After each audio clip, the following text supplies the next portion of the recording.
আজই ডাউনলোড করুন আর এনজয় করুন আপনার পছন্দের শো। তুই আর্য সিংহ রায়, তোকে এসব মানায় না। আর্য সিংহ রায়। আর্য সিংহ? ইয়েস, তাই তো। আর্য, এটাতে এর থেকে অনেক বড় বড় বিপদ তোর সামনে এসেছে। তুই এরকম ভাবে তুই মেরে বেরিয়ে গেছিস, কিন্তু এবারে এতটা রেস্টলেস কেন হয়ে যাচ্ছিস? শান্ত হতে হবে তো, মাথাটাকে ঠান্ডা কর। ভাই জলটা খা, খা ভাই খা।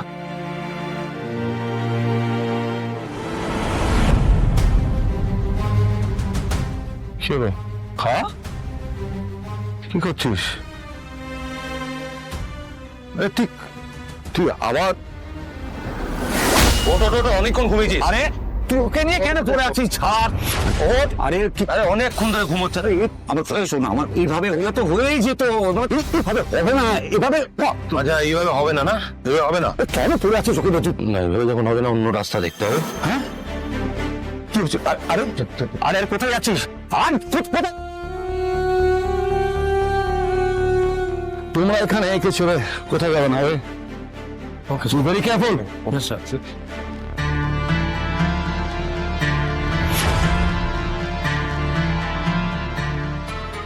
মানুষই তোমাকে আমি বহুবার বলেছি, কোথায় কথা বলছো, কার সঙ্গে কথা বলছো সেটা ভেবে বলো।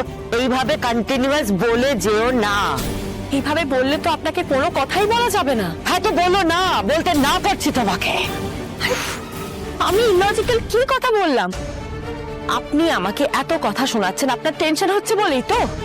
মানুষই আমার কিন্তু একটা সহ্যের সীমা আছে। বেশ বেশ, আপনি একটু শান্ত হন। অপমান করে আমাকে চারটে কথা শোনালে কিন্তু আপনার টেনশন শেষ হবে না।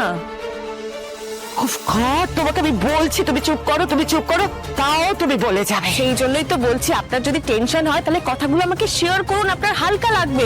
তাহলে তো আপনি অসুস্থ হয়ে যাবেন। তুমি যাবে এখান থেকে? কি? তুমি যাবে এখান থেকে? মানে আমি কোথায় যাই? যেখানে ইচ্ছে যাও, আমার চোখের সামনে থেকে বেরো। মাদারিল্লা, আমার কিন্তু সহ্যের একটা সীমা আছে। ঠিক আছে, বেশ, আমি এই বাড়ি ছেড়ে চলে যাব। তুমি কি আমাকে ভয় দেখাচ্ছ? আপনার তো সবসময় এটাই মনে হয় যে আমি কথাগুলো এমনি এমনি বলছি। আমি আমি সোজা এই বাড়ি ছেড়ে চলেই যাব। মানুষই, আমার কথা যদি তোমার এত গায়ে লেগে থাকে তাহলে এখনো এখানে দাঁড়িয়ে আছো কেন? যাও। আমি আপনার সাথে একটা ভয়, একটা দুশ্চিন্তা শেয়ার করেছি বলে আপনি আমাকে এই বাড়ি ছেড়ে চলে যেতে বললেন। আমি তো খারাপ, আমার জন্যই তো এই সবকিছু হচ্ছে। বেশ, আমি চলে যাব, আমি চলে যাব এই বাড়ি ছেড়ে। কথা কেন বাড়াচ্ছ মানুষই? যাবে তো যাও।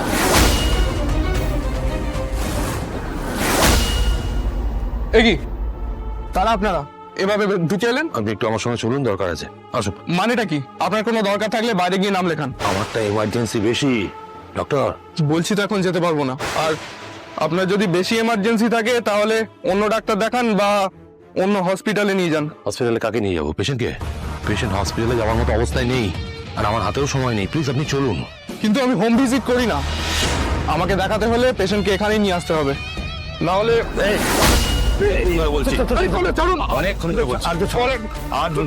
ছেড়ে দাও।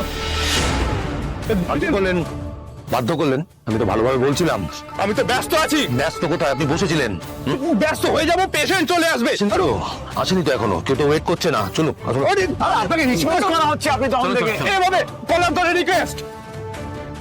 Sorry sorry sorry sorry. তার কি হয়েছে বলছি চলুন। আরে খুলে কিছু বলবে না, এরকম করলে কিন্তু আমি পুলিশে দেবো। তো গন্ডগোল করে ফেলো রে। আগে খবর দেবেন পুলিশে। আপনি পেশেন্ট দেখবেন, তারপর আপনি পুলিশে খবর দেবেন। তুই আর্য সিংহ রায়, তোকে এসব মানায় না।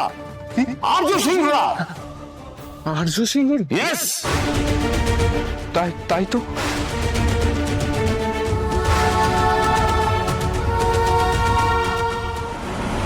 এখন তো আপনার বড় ছেলের বউ আসবে, আমি চলে গেলেই তো আপনার ভালো হয়। সেই আপনার বেশি পেয়ারের, সেই আপনার তো বেশি আদরের।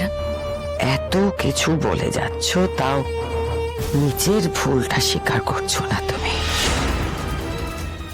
অপর্ণা মরে যেতে পারে এত অব্দিও তুমি ভেবে ফেলেছো? হ্যাঁ বলেছি, যা কিছু আমি ঘটতে দেখেছি সেটা কি কোনো অবাস্তব কিছু? হতেই তো পারে সত্যি। দেখেছো দেখেছো, তুমি সেই একই কথা তুমি বারবার বলে যাচ্ছ। তুমি টায়ার্ড হও না, তাই না?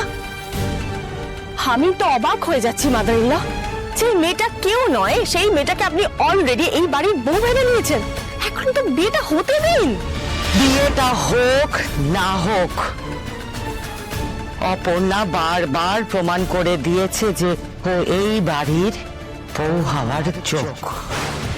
আর তুমি এত বছর বিয়ের পরে এই পরিবারের জন্য কি করেছো মানসী? আমি আমার সম্মানটুকু পেয়েছি? সব সময় রাগ ঢাক, কোনো কথা জিজ্ঞেস করেছি ঠিক করে বলেননি, সব সময় আমাকে রাগ দেখিয়েছেন। যে এখনো এই বাড়িতে আসেনি, এই বাড়িতে আসবে বলেও ঠিক নেই, তার জন্য আপনি এই বরণ ডালা সাজিয়ে অপেক্ষা করছেন। মুখ সামলে কথা বলো মানসী। সামনেই তো কথা বলি, কটা কথা আপনার মুখের ওপর বলি আমি। আপনার যে অপর্ণাকে নিয়ে পার্সিয়ালিটি করা, সেটা না আমার অসহ্য লাগে। ওর যোগ্যতা আছে, ওর সম্মান আছে, আমার কিছুই নেই। যদি কোনো অঘটন না ঘটে, যদি অপর্ণার এই বাড়িতে বিয়েটা হয়, সে তখন তো শুধুমাত্র আপনি নন, আপনি আর অপর্ণা মিলে আমাকে। কেন মানসী, কেন কেন এই সমস্ত কথা তুমি বলছো বলো তো? তোমার কি মাথাটা খারাপ হয়েছে? একদম ঠিক আছে, একদম মাথা ঠিক আছে। আমি অনেক দিন ধরেই একটা জিনিস দেখছি, এখন শুধুমাত্র মুখে বলেছি বলে আপনার এই চেহারা। আপনি আমাকে বাড়ি থেকে বেরিয়ে যেতে বলছেন। আমি তো এক্ষুনি অর্ককে এটা বলছি। হ্যাঁ তো যাও না, যাও। অনেকক্ষণ ধরে বলছো যে তুমি অর্ককে গিয়ে বলবে, যাও। আচ্ছা তুমি যাবে না, তাই তো? ওকে, আমি বেরিয়ে যাচ্ছি। বাহ মাদারিল্লাহ, আপনার কাছে তো অনেক কিছু শেখার মতো আছে। আপনি এবার বাড়ি থেকে বেরিয়ে গিয়ে সকলকে বলবেন যে আমি আপনাকে বাড়ি থেকে বের করে দিয়েছি, আর সকলে আমাকে দোষী করবে। ডিসকাস্টিং। যান, চলে যান বাড়ি ছেড়ে, যা ইচ্ছে করুন, কিন্তু এর ফল একদম ভালো হবে না মাদারিল্লাহ, একদম ভালো হবে না। আমি খুব দুঃখিত স্যার, আমি বুঝতে পারিনি। আসলে উত্তেজনার সময় মাথা ঠিক ছিল না, আমি বুঝতে পারিনি। সরি টু আমার ভুল হয়েছে, আমি বুঝতে পারিনি আপনার সঙ্গে এইভাবে কথা বলা উচিত হয়নি। চলো আমি বেরো পাই। আমি সব শুনছি, আপনি একটু বসুন। আসলে আপনার মতো এত বড় মানুষ বড় মানুষ নই, আমি একজন সাধারণ মানুষ। আপনাদের মতো এক মানুষের কাছে আমি হেল্প চাইছি। গেলে আমাদের খুব মানে হেল্প হয় আর কি। আমি আমার সাধ্য মতো হেল্প করবো স্যার। আপনি বলুন কার কি হয়েছে। আমি চলুন, আমি বলছি। ঠিক আছে, আমার ব্যাগ তো। আচ্ছা আসো। সরি।